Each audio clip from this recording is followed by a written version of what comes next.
everyone! Welcome back po sa ating YouTube channel. It's Megan Melody TV Vlog sa inyong screen. Hello mga kapangga! Kamusta na po tayong lahat? At meron po akong i-share na video po sa inyo sa mga may gusto. Alisin ang comment section sa mga post ninyo. Ayan, di ba? Magpo-post ka. Ayaw mo nang may mag-comment sa post mo para hindi ka mga marites. Char. Ayan, kung interesado ka sa video ito, sundan mo lang yung aking gagawin at nang sa ganon magaya mo, gawin mo na sa iyong Facebook. Ayan. So guys, pag hindi pa po updated ang iyong Facebook, syempre i-update mo na yan sa iyong Play Store at nang sa ganon ma-aware nga po kayo sa mga bagong notification ni Facebook. Ayan. So first step nga po tayo, kung nandito ka na sa iyong Facebook, click lamang po ninyo ang iyong logo sa iyong Facebook at pupunta po kayo sa baba, maghanap po kayo dyan, or for example, ito nga yung aking gagawin.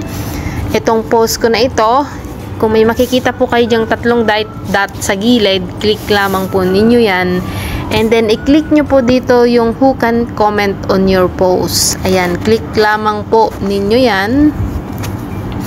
After that nga po, may apat na option po dito.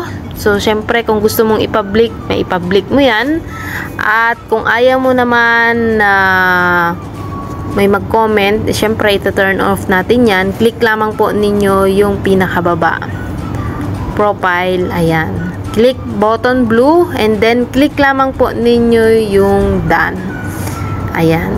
Kung gusto niyo naman po ibalik sa normal, syempre, click lamang po ninyo ulit yung tatlong dot and then i-turn on nyo ulit at ilalagay nyo sa public or friends lang.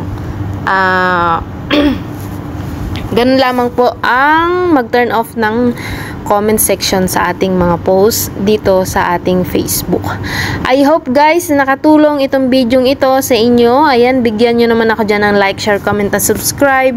At wag mo na din kalimutan i-click ang bell button para ma-notify ka sa susunod kong upload na video. Maraming salamat for watching this video. Thank you and God bless. Bye!